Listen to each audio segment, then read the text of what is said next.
Muito bem, amigos, o Palavra de Honra começa agora aqui pela Jovem Pan News Campinas, também pela TV Artes, Cultura Jaguariúna, TV Sol Indaiatuba, TV Todo Dia Americana, Rede QDM de televisão, levando a nossa imagem, a nossa palavra a quase todo o Brasil.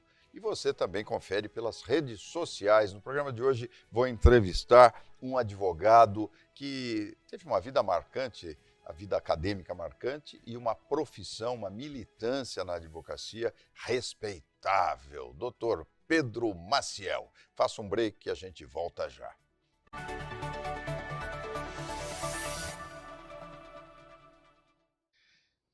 Caríssimo Pedro Maciel, oi meu Deus do céu, aquela PUC rendeu, né? Muitos talentos na Pontifícia Universidade Católica nos anos 80, Sem né? dúvida, anos de efervescência, né? A ditadura nos seus estertores, né? Todos nós, jovens o suficiente para acreditarmos que um mundo maravilhoso estava pela frente, tanto para nós individualmente, nossas famílias e para o país, e participamos tanto quanto possível de tudo que aquele momento da história, aquela quadra da história, como dizem, possibilitou que participássemos, né? Desde a eleição para governador em 82, depois de 20 anos, depois a luta pelas diretas em 84, a eleição do Tancredo, o sofrimento pela morte do Tancredo e tudo que veio depois, né? Inclusive nós, né, Thanos? Estudamos uma Constituição e quando nos formamos precisamos estudar outra Constituição. Que bom, né? Que beleza. Eu acho que levei muitos anos para entender os avanços da Constituição de 88. Acho que muita gente ainda não compreendeu, né, o que são direitos e garantias fundamentais. Né? Acho que até dentro do Poder Judiciário nós encontramos barreiras. Mas deixa eu começar um pouco pela sua vivência política, porque você foi muito controvertido, né? Afinal de contas, você é de esquerda ou de direita? Você está aqui numa rádio de direita, a Jovem Pan, né? Mas fica tranquilo. Somos todos democratas, né? Fundamentalmente democratas. Mas não tinha essa minha rotulagem? Formação, sim. A minha formação, né? Eu sou filho de um comunista e neto de um comunista. Né? Como eles diziam, somos nacionalistas. Né? Porque eles não falavam em comunismo, não. Eu entrevistei aqui o Almino Afonso há pouco tempo, está com mais de 90 anos, lúcido. Né? E eu perguntei para ele, ô Almino, você é comunista? Ele falou, não, jamais, eu sou nacionalista. É o perfil estruturante, vamos dizer assim, daquela geração que nasceu na primeira metade do século XX. Né? Oriundo das classes operárias, da classe média urbana, todos eles eram o que se chama hoje de esquerda, mas com um viés grandemente nacionalista, né? Muito influenciado pela ditadura e pela presidência do Getúlio, que era um ditador de viés fascista, mas com uma marcantemente nacionalista. Isso, né? Tanto que vieram, né? Petrobras, tudo veio com Getúlio, né? As grandes estatais brasileiras, essa é uma questão interessante isso, né? Mas e você, afinal de contas, para onde você tendeu? Quem é Pedro Maciel? Eu sou um democrata de esquerda. Eu não sou um social-democrata no sentido clássico, né? A minha formação política toda se dá no PT, né? Dos 16 aos 27 anos. Quando eu digo formação, porque naquela época haviam cursos de formação semanalmente. Né? Inicialmente em Cajamar, depois com o fortalecimento dos diretórios locais, haviam cursos de formação nos próprios municípios. Mas o PT nasceu com muitas alas diferentes, né? Negativo. Não? Negativo. Então explica isso para os nossos ouvintes. O PT nasce como um partido social-democrata, de viés trabalhista, com uma proposta marcantemente para a classe média trabalhadora urbana. O que aconteceu foi que, com a viabilização eleitoral, político-eleitoral do PT, outros partidos, inicialmente clandestinos, pegaram carona na viabilização político-eleitoral institucional do PT, e aí sim, aí você tem razão, que essas alas, elas se consolidam. Contaminaram a ideia básica. Agora é bom explicar isso para os nossos ouvintes, telespectadores, porque esta origem do PT tem uma história, e porque muito se confunde, né? Porque hoje você fala assim, o PSOL está aqui, o PSOL não era PT, né? Por exemplo, ai meu Deus, esqueci o nome dele, um político tão importante que Ivo foi Valente, também, mas Chico Alencar. faleceu recentemente, lutava muito pela reforma agrária. O Chico. Também, todos esses tinham o mesmo objetivo. Bom, mas o que interessa saber é o seguinte: alas mais radicais, falava-se até numa ala da Albânia, você lembra disso? Isso é PCdoB. Então, o PCdoB, mas não todos estavam dentro do PT e de repente... Negativo. Não, Negativo. o PCdoB já estava fora. Estou falando dos anos 80. Não, o PCdoB nunca esteve dentro do PT. Aliás, o PCdoB, por muitos anos, combateu o PT por entender que o PT funcionava como uma espécie de... teria sido criado no mesmo gabinete que idealizou a abertura democrática. O PT teria sido criado para o PCdoB dos anos 80 pelo Golbery, para atrapalhar a unidade da esquerda, do Couto e Silva, Isso, né? Que era um dos que participaram do triunvirato brasileiro. Sim. Nós tivemos um período onde nós tivemos 3 generais tomando conta, né? Acho que foi um dos períodos mais difíceis 68, da democracia. 68, 69, 70, 71. Mas é interessante, o PT daquela época é o PT de hoje?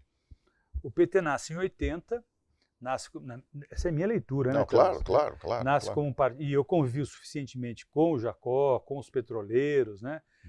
Em traços mais rápidos com o próprio presidente Lula, e eu tenho convicção que o PT nasce como um partido social-democrata, para atender demandas da classe média urbana, do trabalhador urbano, funcionários públicos, funcionários de grandes empresas metalúrgicas, grandes empresas do setor petroleiro, no caso a Petrobras, né, muito especialmente, sem nenhuma proposta para o campo, sem nenhuma proposta de ruptura institucional. Tanto que há quem diga, né, agora que vem o lado que os meus amigos mais à esquerda que eu, inclusive meu filho mais novo, dizem que eu sou um cara de direita.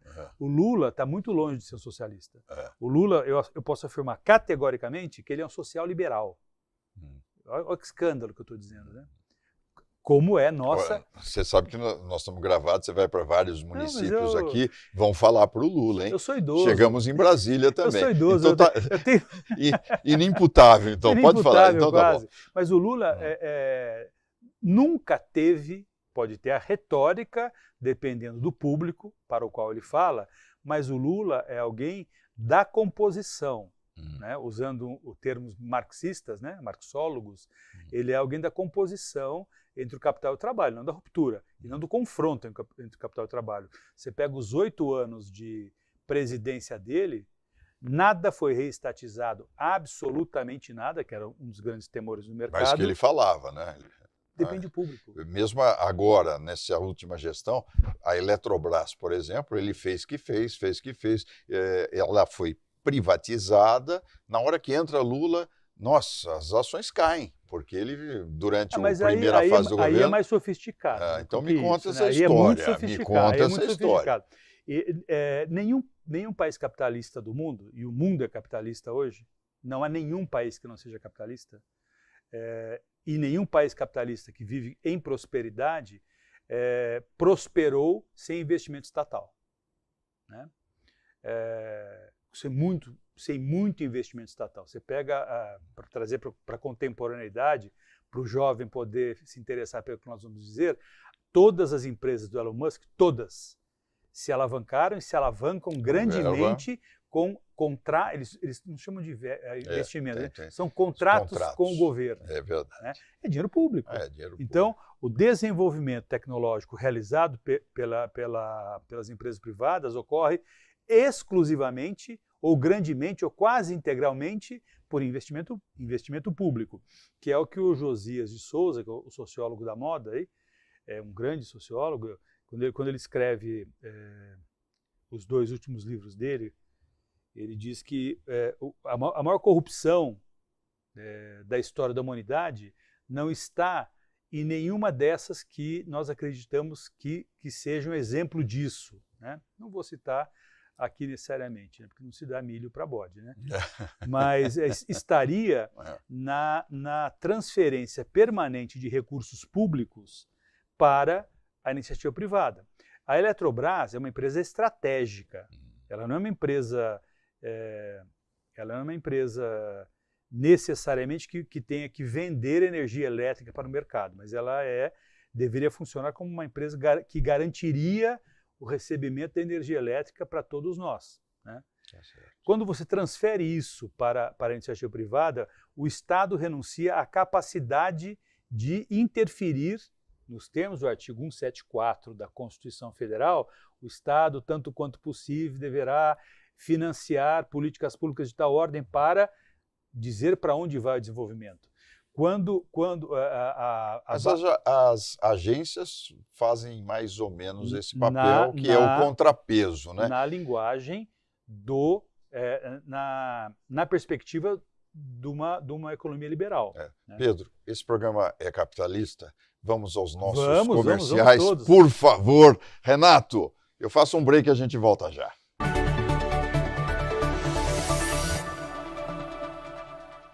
O PHS Samaritano Saúde é o plano de saúde ideal para você, sua família ou empresa. Com mais de 2.300 médicos credenciados e uma ampla rede hospitalar. Oferecemos centros clínicos, exames, internação, maternidade, UTIs, medicina preventiva e telemedicina. Se ética, excelência e humanização é tudo que a sua saúde e de quem mais importa merece, você já sabe onde encontrar. PHS Samaritano Saúde, nós cuidamos de você. Transformar sua carreira pode começar agora. A Unifad está com o vestibular aberto para o meio do ano. Escolha entre cursos de saúde, engenharias, negócios e tecnologia. Em uma instituição com nota máxima no MEC e estrutura completa para sua formação. Aproveite as condições especiais na matrícula e dê o primeiro passo para o seu futuro. Inscreva-se agora.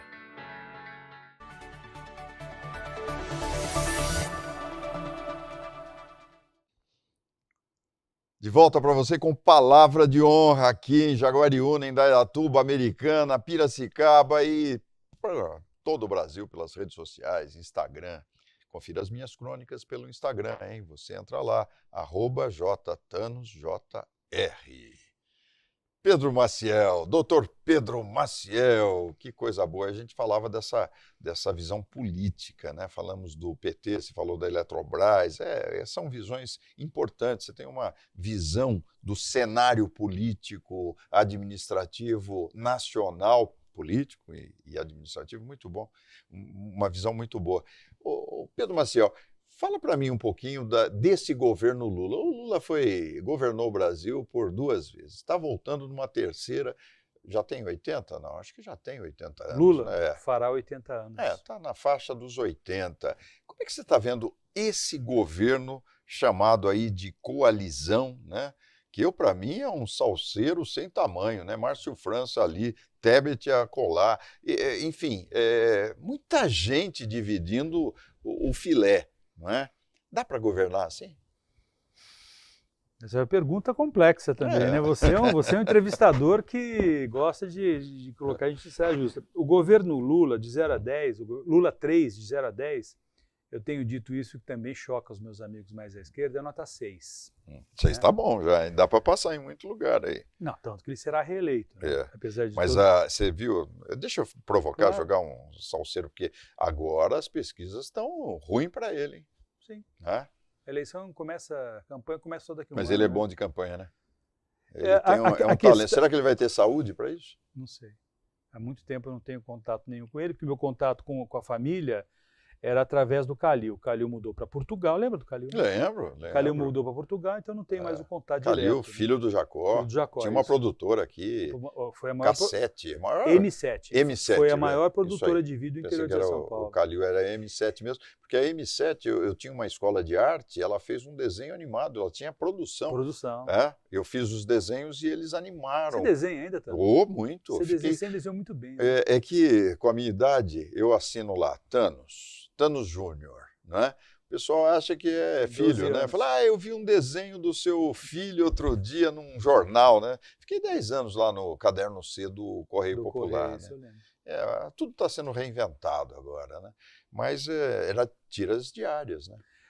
Então você tem um governo nota 6 exatamente por conta da esquizofrenia que foi necessária. Houve uma outra coisa que eu tenho, não é que eu estou falando para você, eu tenho dito isso por escrito e assinado, né?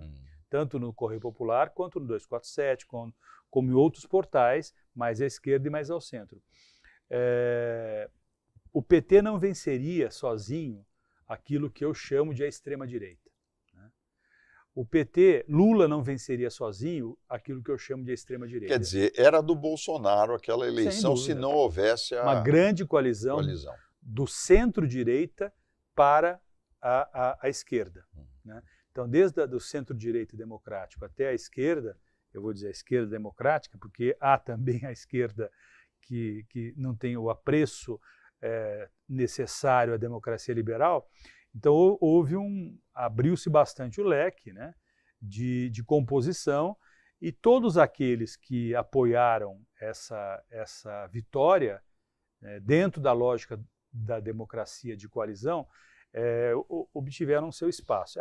Além desses que apoiaram Lula desde o primeiro turno, alguns partidos que apoiaram Bolsonaro no primeiro turno e no segundo turno também têm espaço no partido, né?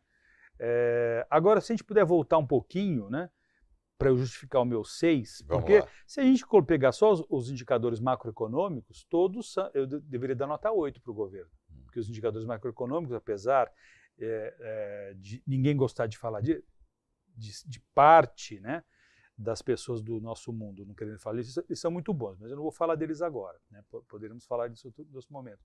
A questão é que nós falamos da Constituição, né, que nós começamos estudando com uma e tivemos que reaprender depois. Essa Constituição, que tem, sob ponto de vista filosófico, ela é de natureza social liberal, ela não é social-democrata, portanto ela não está à esquerda, e ela não é liberal, ela não está à direita. Ela é uma Constituição de centro. Então, que ela tem valores sociais e valores liberais. Para entender mais facilmente isso, a gente olha o artigo 170, que abre o título da ordem econômica e financeira, onde tudo é dual. Né? A ordem econômica e financeira é fundada na valorização do trabalho humano e na livre iniciativa. Olha o princípio. Deixa eu te colocar no tacho do pasteleiro. Vamos lá. Dá uma frita, come pastelzinho de feira. Lá no IGA, no Cambuí. Meu Deus. Eu também. Uma delícia. Mas vamos lá, você é o pastel, vou dar uma fritada e você veja o que você pretende, a torrada que você prefere, né? A coisa é a seguinte, nós tivemos grandes escândalos no Brasil que apareceram sempre no período Lula, os grandes, Mensalão, Roberto Jefferson, né? Eu acho incrível essa história do Roberto Jefferson, né? O homem-bomba, né? Em qualquer lugar ele é homem-bomba. Roberto, Mensalão, depois Petrolão, e agora Correios, né? Envolvendo Mensalão. E agora nós temos esse novo escândalo. Me fugiu. Do INSS. Isso, nossa senhora, nossa, fugiu à toa, já fiz umas 5, 6 crônicas com esse tema, inclusive com relação ao consignado, né? Aposentado que entrou na lista agora que está se aposentando, ele recebe mais crédito do que ele vai conseguir pagar no final da vida inteira. Você já viu como é uma artimanha, um negócio de louco, né? Mas enfim... Criminoso. Criminoso, né? Esse negócio de consignado para aposentado, eu acho até que para o trabalhador também, depende dos limites. Eu não vi todas as regras, mas para o aposentado eu sei que é criminoso e eu pergunto a você, essa coisa do aparelhamento do Estado, não é? Que deve acontecer em todos os governos, mas foi visível em função dos escândalos. Não é um perigo isso? Como é que é a relação do governo com esses escândalos? Você tem uma ideia do que passa na mente desses administradores? Porque o INSS estava na mão do Lupe, eu não vi o Lupe ser processado. Não é? Eu não vi o Lupe prestar declarações, depoimentos e tal. Ninguém está processado ainda, mas o Lupe E toda a equipe dele é investigada pela Polícia Federal. Se a gente puder começar do presente e voltar para o passado, o INSS, quem chamou a polícia foi o governo Lula. Então, vamos dar um voto de confiança para eles, né? Quem chamou a polícia foi o governo Lula, foi exonerado o presidente do INSS e foi fritado o Lupe a ponto dele pedir demissão, porque o Lula não gosta muito de mandar embora ministro, uma característica pessoal dele, política, né? Então, vamos colocar ponto positivo e aguardar os acontecimentos, né? Em relação ao mensalão, eu poderia falar 5 horas sobre isso. Nós temos pouco tempo, você tem que ser bem pontual. Não, eu vou dizer o seguinte para você. Poderia falar 5 horas sobre isso, porque eu estudei profundamente isso. Você até me desculpa ter feito essa pergunta no final do programa. Não tem problema, isso aí. Porque eu quero a resposta, mas eu sei que vai ser pouco tempo. Nós temos 2 minutos. Eu escrevi um artigo sem edição, porque às vezes eu edito um pouquinho o conteúdo que vai no 247, que vai no Correio. O mesmo artigo eu tenho que dar uma editada para o Correio, porque o Correio tem um leitor um pouco mais conservador. Eu digo o que eu quero, não sou censurado, mas eu respeito esse leitor. Eu escrevi um artigo cujo título foi o mesmo, tanto para o portal 247, que está bem à esquerda, quanto para o Correio.